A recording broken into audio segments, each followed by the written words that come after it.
Hello friends, आज हम बात करेंगे आरएच ब्लड ग्रुपिंग के बारे में। लास्ट लेक्चर में हमने बात की थी एबीओ ब्लड ग्रुपिंग के बारे में।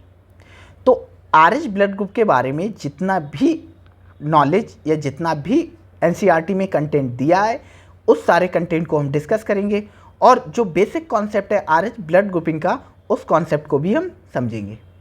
तो स्टार्ट करते हैं। सबसे पहले जो आरएच वर्ड आया है ये कहाँ से आया है? ये आरएच वर्ड आया है कहाँ से? रीसस मंकी से। रीसस मंकी से ये वर्ड आया है। तो आरएच जो एंटीजन होती है वो आरबीसी की मेम्ब्रेन पर पाई जाती है। जैसे ये हम एक ब्लड वेसल बना दे रहे हैं, ये हमारी क्या है? एक ब्लड वेसल है। ब्लड वेसल में क्या है? ये जैसे मान लो हमारी क्या है? आरबीसी है।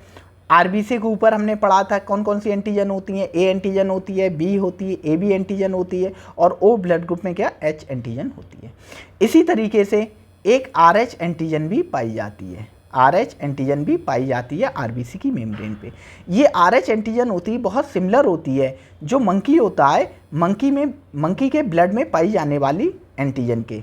जो मंकी होता है, मंकी के ब्लड में एक एंटीजन पाई जाती है, उस एंटीजन के बहुत ज़्यादा सिमिलर होती है ये आरएच एंटीजन, इसीलिए इसका नाम आरएच एंटीजन रखा गया है। आरएच एंटीजन, तो ये बेसिक कॉन्सेप्ट हो गया।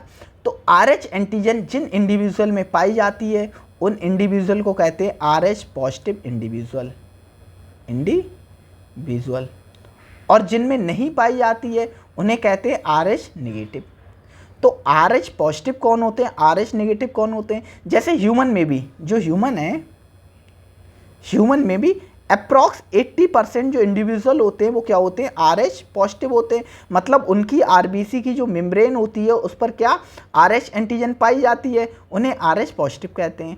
20% अप्रॉक्स इंडिविजुअल ऐसे होते हैं जिनमें जो आरएच एंटीजन होती है वो नहीं पाई जाती, उनकी आरबीसी की मेम्ब्रेन पर कोई भी आरएच एंटीजन नहीं होती है, उन्हें आरएच नेगेटिव इंडिविजुअल कहते हैं। तो ये एमसीक्यू बन सकता है, नियरली कितने परसेंट इंडिविजुअल हैं जो आरएच पॉजिटिव होते हैं और कितने परसेंट है जो आरएच नेगेटिव होते हैं। तो ये वाला तो नहीं पूछेगा, थोड़ा क्वेश्चन अच्छा करना है तो नेगेटिव वाला पूछ लेगा, आरएच नेगेटिव कितने होते हैं, क्योंकि पॉजिटिव वाले तो एनसीईआरटी में दिए हैं तो वो नेगेटिव वाले पूछेगा, उसमें से नेगेटिव मतलब माइनस करने के बाद जो डाटा बचेगा वो हमारा होगा नेगेटिव वाले। तो नियरली 80% जो होते हैं वो आरएच पॉजिटिव होते हैं और नियरली 20% इंडिविजुअल होते हैं जो आरएच नेगेटिव होते हैं।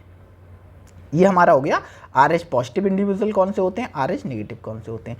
आरएच पॉजिटिव वो होते हैं जिनमें आरबीसी की मेम्ब्रेन पर आरएच एंटीजन पाई जाती, आरएच पॉजिटिव होते हैं जिनकी आरबीसी की मेम्ब्रेन पर आरएच एंटीजन नहीं पाई जाती, वो क्या होते हैं? आरएच नेगेटिव होते हैं। अब देखो नीचे आपको दिखाते हैं थोड़ा, दो इंडिविजुअल की ब्लड वेसल्स को बनाकर, ठीक है, ऊपर ही बनाते हैं, ये थोड़ा हटा देते हैं, यहीं पर बनाने की कोशिश करते हैं।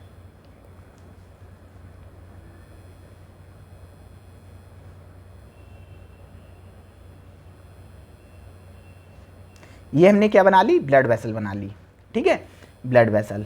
ब्लड वेसल के अंदर हमने क्या बना ली? ये हमने मान लो एक आरबीसी बना ली, आरबीसी बना ली, ठीक है, इसमें एक आरबीसी बना ली। तो ये हमारी क्या है? ब्लड वेसल है, ब्लड वेसल है, शॉर्ट में लिख दिया।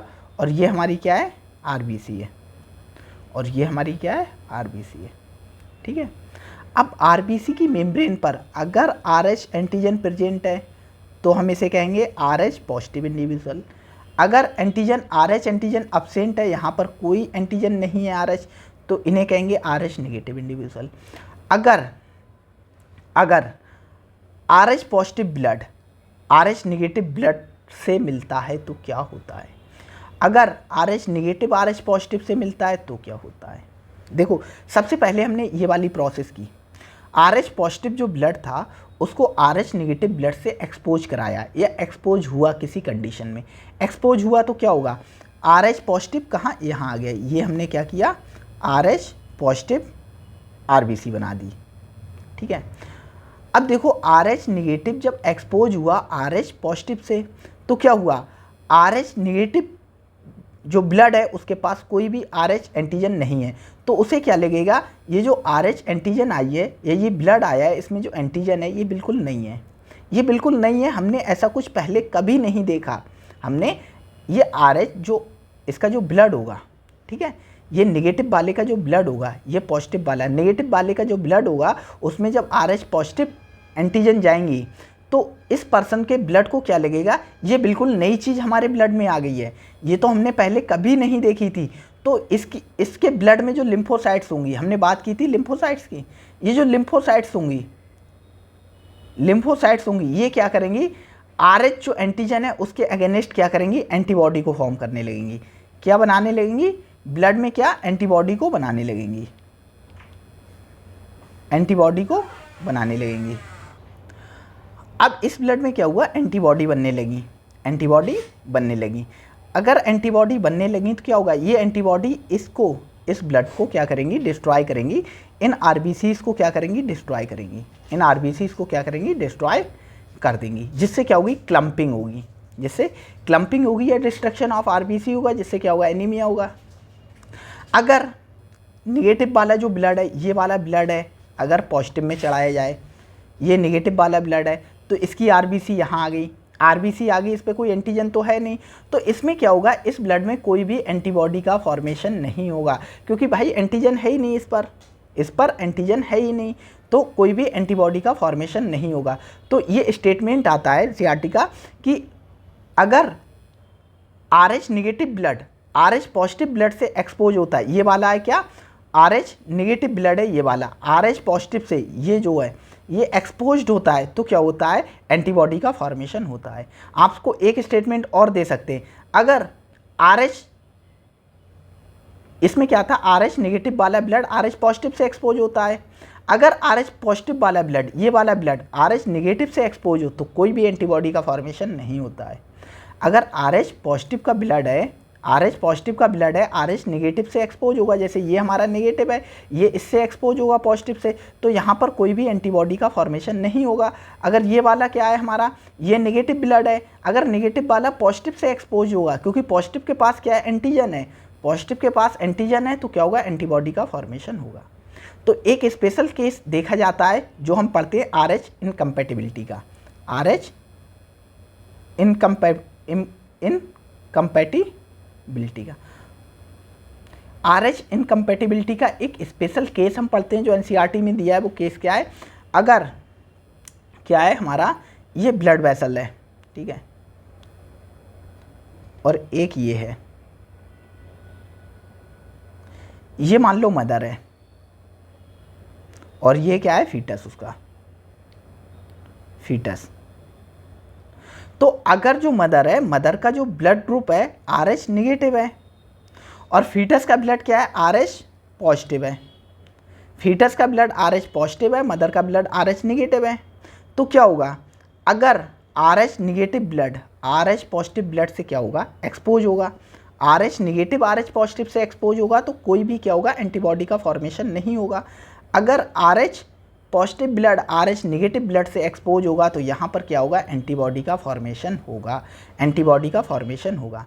तो यही केस एक है इम्पॉर्टेंट आपकी NCERT में, तो याद रखना, RH निगेटिव RH पॉजिटिव से एक्सपोज होता है तो क्या होता है, एंटीबॉडी का फॉर्मेशन होता है। जब RH जो हमारा निगेटिव होता है RH पॉजिटिव से एक्सपोज होता है तो कोई भी एंटीबॉडी का फॉर्मेशन नहीं होता है। तो एक जब मदर है, एक मदर है, प्रेग्नेंट मदर, तो उसका ब्लड ग्रुप क्या है, RH निगेटिव है, फीटस है, उसका ब्लड ग्रुप क्या है, RH पॉजिटिव है। तो फर्स्ट प्रेगनेंसी के टाइम क्या होता है, जो दोनों ब्लड होते हैं वो सेपरेट रहते हैं प्लेसेंटा से।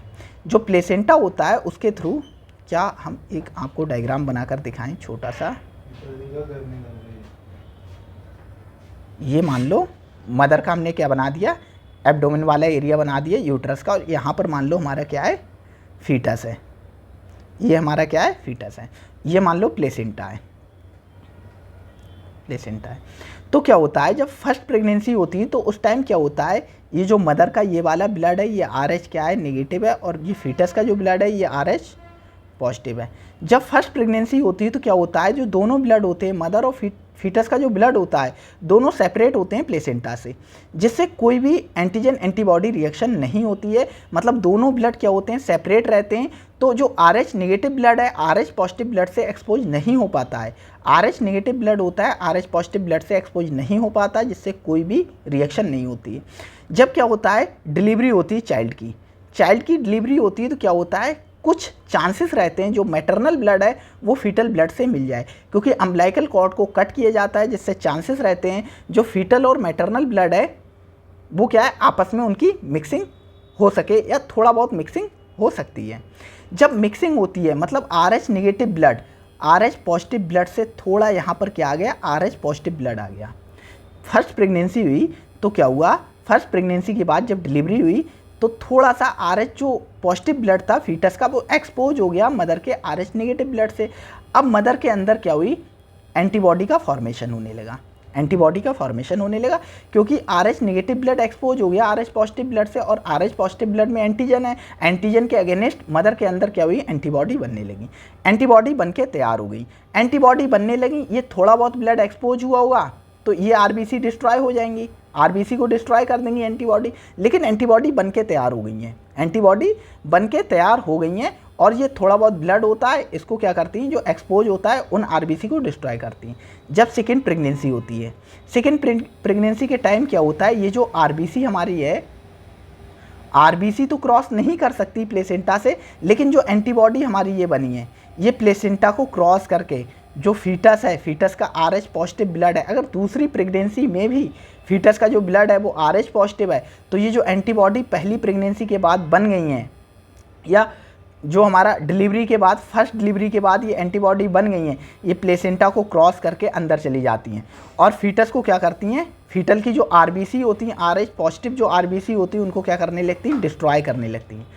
जो फीटस की RH पॉजिटिव एंटीबॉडी होती हैं उसे डिस्ट्रॉय करने लगती हैं, जिससे क्या होता है, फीटल एनीमिया होता है। मतलब क्या होगा, फीटस को सीवियर एनीमिया होगा, क्योंकि फीटस की जो RBC है वो डिस्ट्रॉय होने लगेंगी, और क्या होगा, एनीमिया होगा, और एनीमिया होगा तो जॉन्डिस भी होगा, क्योंकि क्या होता है, जो RBC होती हैं, RBC में क्या होता है, हीमोग्लोबिन होता है, हीमोग्लोबिन के डिस्ट्रक्शन से क्या बनता है, वाइल बनता है, बाइल सॉल्ट्स बनते हैं, बाइल सॉल्ट्स बनते हैं, बाइल सॉल्ट्स बनते हैं, हीमोग्लोबिन के डिस्ट्रक्शन से बाइल सॉल्ट्स बनते हैं।